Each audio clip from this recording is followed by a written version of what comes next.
যুক্তরাষ্ট্রে হামলা, ইসরায়েলের ভয়ঙ্কর ষড়যন্ত্র ফাঁস। হযরত ইউসুফ আলাইহিস সালামের কবরে ইহুদিরা, আটকে রাখলো ফিলিস্তিনিরা। নতুন বাংলাদেশ দিবস ঘোষণায় হাদির হুঁশিয়ারি। ঘোষিত সময়ের মধ্যে স্থানীয় নির্বাচন করা অসম্ভব, মন্তব্য করেছেন সালাউদ্দিন। এতক্ষণ শুনছিলেন সংবাদ শিরোনাম, এবারে বিস্তারিত। যুক্তরাষ্ট্রে বোমা হামলা চালানো এবং এর জন্য ইরানকে ফাঁসানোর একটি পরিকল্পনা করেছিল ইসরায়েল। আর এই ষড়যন্ত্রের উদ্দেশ্য ছিল যুক্তরাষ্ট্র ও ইরানের মধ্যে একটি পূর্ণাঙ্গ যুদ্ধ শুরু করা। এমনই এক ভয়ঙ্কর দাবি করেছে ইরানি সংবাদ মাধ্যম তেহরান টাইমস। তাদের হাতে এ সংক্রান্ত তথ্য এসেছে বলেও দাবি করেছে সংবাদ মাধ্যমটি। তেহরান টাইমস বলছে, পরিকল্পনা ছিল যুক্তরাষ্ট্রের অভ্যন্তরে একটি ধ্বংসাত্মক ঘটনা ঘটানো এবং এতে ইরান জড়িত তা প্রমাণ করা, যাতে মার্কিন জনমতকে কাজে লাগানো এবং ইরানের বিরুদ্ধে সামরিক পদক্ষেপ নিতে প্ররোচনা দেওয়া যায়। ইরানি কর্তৃপক্ষ তার এক বন্ধু রাষ্ট্রের কাছ থেকে এমন ভয়ঙ্কর তথ্য পেয়ে ইসরায়েলি ষড়যন্ত্রের মুখোশ উন্মোচন করেছে দাবি করে সংবাদ মাধ্যমটি জানায়, সম্ভাব্য আক্রমণ সম্পর্কে জানতে পেরে ইরান মার্কিন কর্মকর্তাদের কাছে বার্তা পাঠায় এবং পরিকল্পিত বিস্ফোরণটি ঘটতে বাধা দেয়। উল্লেখ্য, গত 13 জুন বিনা উস্কানিতে ইরানের বিভিন্ন সামরিক, পারমাণবিক এবং বেসামরিক স্থাপনায় বিমান হামলা শুরু করে ইরান, যা পরবর্তীতে তেহরান ও তেল আবিবের মধ্যে 12 দিনের সংঘর্ষের রূপ নেয়। এতে কমপক্ষে 606 জন নিহত এবং 5332 জন আহত হন বলে জানিয়েছে ইরানের স্বাস্থ্য মন্ত্রণালয়। এদিকে জেরুজালেমের হিব্রু বিশ্ববিদ্যালয়ের প্রকাশিত পরিসংখ্যান অনুযায়ী জবাবে তেহরান ইসরায়েলের ওপর প্রতিশোধমূলক ক্ষেপণাস্ত্র ও ড্রোন হামলা চালিয়েছে, যার ফলে কমপক্ষে 29 জন নিহত এবং 3400 জনেরও বেশি আহত হয়েছে। 2 সপ্তাহের যুদ্ধে ইরানকে সমর্থন জানায় পাকিস্তান। পরে যুক্তরাষ্ট্রের মধ্যস্থতায় গত 24 জুন থেকে এই সংঘাত থেমে যায়।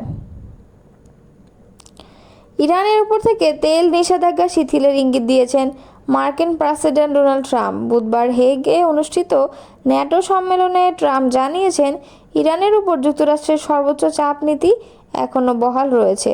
তবে তিনি ইঙ্গিত দিয়েছেন, যুদ্ধবিধ্বস্ত ইরানের পুনর্গঠনের জন্য তেল নিষেধাজ্ঞার প্রয়োগে কিছুটা শিথিলতা আনা হতে পারে। রয়টার্স। ট্রাম্প বলেছেন, দেশটাকে আবার স্বাভাবিক অবস্থায় ফিরিয়ে আনতে তাদের অর্থের প্রয়োজন হবে এবং আমরা চাই সেটা হোক। তবে হোয়াইট হাউস নিউজ জানিয়েছে, এর অর্থ এই নয় যে ওয়াশিংটন আনুষ্ঠানিকভাবে নিষেধাজ্ঞা প্রত্যাহার করেছে, বরং পরিস্থিতি অনুযায়ী প্রয়োগের মাত্রা কিছুটা বদলানো হতে পারে। এর আগের দিন ট্রাম্প বলেছেন, ইসরায়েল ও ইরানের যুদ্ধবিরতির পর চীন চাইলে ইরানের কাছ থেকে তেল কিনতে পারে। ফিলিস্তিনের পশ্চিম তীরের নাবলুসে হযরত ইউসুফ আলাইহিস সালামের কবরে গিয়েছিল ইহুদিরা। তবে ইসরায়েলি সেনাদের না বলে যাওয়ায় সেখানে তাদের আটকে রেখেছে ফিলিস্তিনিরা। এ নিয়ে দ্বন্দ্ব শুরু হলে তাদের সেখান থেকে উদ্ধার করে নিয়ে আসতে হয়। সংবাদ মাধ্যম টাইমস অব ইসরায়েল শুক্রবার ইসরায়েলি প্রতিরক্ষা বাহিনীর বরাতে জানিয়েছে, ইহুদিদের আরও কয়েকটি দল ইউসুফ আলাইহিস সালামের কবরে যেতে চেয়েছিল, কিন্তু নাবলুসে প্রবেশের আগেই তাদের আটকে দেওয়া হয়।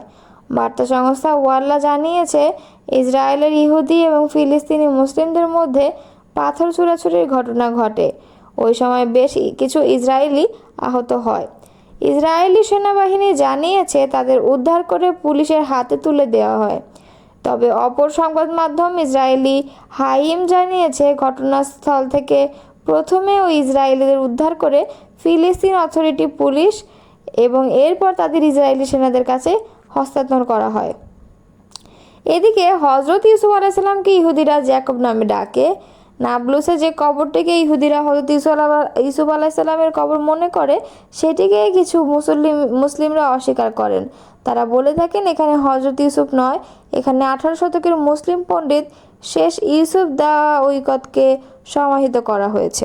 ছাত্র জনতার অভ্যুত্থানে আওয়ামী লীগ সরকার পতনের দিন 5 আগস্টকে জুলাই গণঅভ্যুত্থান দিবস এবং 8 আগস্টকে নতুন বাংলাদেশ দিবস ঘোষণা করেছে অন্তর্বর্তী সরকার।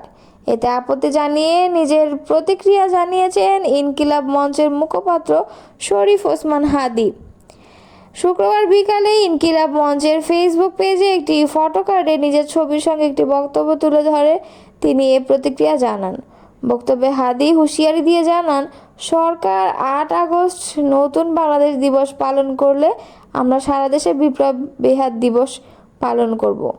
ছবিতে হাদির হাতে লাল কার্ড দেখা যায়। মনে করা হচ্ছে এটি সরকারের এমন সিদ্ধান্তের প্রতি লাল কার্ড প্রদর্শন। ছাত্র জনতার অভ্যুত্থানে আওয়ামী লীগ সরকার পতনের দিন ৫ আগস্টকে জুলাই গণঅভ্যুত্থান দিবস ঘোষণা করেছে অন্তর্বর্তী সরকার।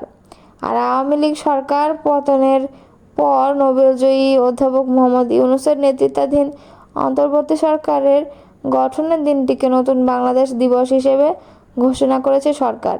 এছাড়া গণ আন্দোলন চলাকালে রংপুরে পুলিশের গুলিতে আবু সাঈদের নিহত হওয়ার দিন ১৬ জুলাইকে শহীদ আবু সাঈদ দিবস ঘোষণা করা হয়েছে। বুধবার মন্ত্রিপরিষদ বিভাগ থেকে এ সংক্রান্ত পরিপত্র জারি করা হয়েছে বলে সরকারের এক তথ্য বিবরণীতে জানানো হয়েছে।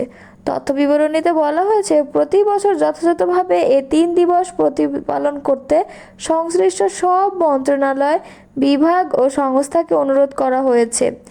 ৫ আগস্ট জুলাই গণঅভ্যুত্থান দিবস ক শ্রেণীভুক্ত এবং অপর দুটি দিবস খ শ্রেণীভুক্ত করা হয়েছে বলে তথ্য বিবরণীতে জানানো হয়েছে।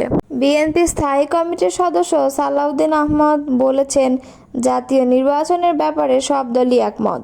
যদি তাই হয় তবে এই ঘোষিত সময়ের মধ্যে স্থানীয় নির্বাচন করা অসম্ভব। শুক্রবার বিকেলে রাজধানীর গুলশানে নিজ বাসায় সাংবাদিকদের সঙ্গে মতবিনিময়ে তিনি কথা জানান। সালাউদ্দিন আহমদ বলেন, স্থানীয় সরকার নির্বাচন হয় কোনো সুযোগ নেই। জাতীয় নির্বাচনের জন্যই এতদিনের সংগ্রাম, স্থানীয় নির্বাচনের জন্য না। ইসির প্রধান কাজ জাতীয় নির্বাচন আয়োজন করা। প্রধান উপদেষ্টা ও প্রধান নির্বাচন কমিশনারের বৈঠক নিয়েও মন্তব্য করেন সালাউদ্দিন আহমদ। বিএনপির জ্যেষ্ঠ নেতা বলেন, বিএনপির ধারণা প্রধান উপদেষ্টা ও সিইসির ফেব্রুয়ারিতে নির্বাচন বিষয়ে আলোচনা করছেন। বিএনপি মনে করছে নির্বাচন সংক্রান্ত প্রস্তুতি সেপ্টেম্বরের মধ্যে নেওয়া সম্ভব। বৈঠকে প্রধান উপদেষ্টা হয়তো তার মেসেজ সিইসিকে জানিয়েছেন, ফেব্রুয়ারিতে নির্বাচন ধরে প্রস্তুতি নিতে। এটি আমাদের ধারণা। উভয় পক্ষ থেকে বার্তা এসে পৌঁছালে সেটি স্পষ্ট হবে। পরিবারের সদস্যদের সঙ্গে অত্যন্ত আবেগঘন এ সাক্ষাৎ শেষে জামিরে জামাত দেওয়ান মতলবীর গ্রামের বাড়ি সদর উপজেলায় গিয়াসনগর ইউনিয়নের মোহাম্মদপুর গ্রামে ছুটে যান। মরহুমের কবর জিয়ারত করে উপস্থিত শত শত মানুষকে নিয়ে দীর্ঘদিনের সাথীর সংগ্রাম, জীবনের স্মৃতিচারণ করে কান্নাজড়িত কণ্ঠে মোনাজাত পরিচালনা করেন। পরে মরহুমের আপনজনের সঙ্গে দেখা করে সমবেদনা জানান। পরে মৌলভীবাজারের কুলাউড়া উপজেলার শেরপুর গ্রামে হত্যাকাণ্ডের শিকার স্কুল ছাত্রী নাফিসা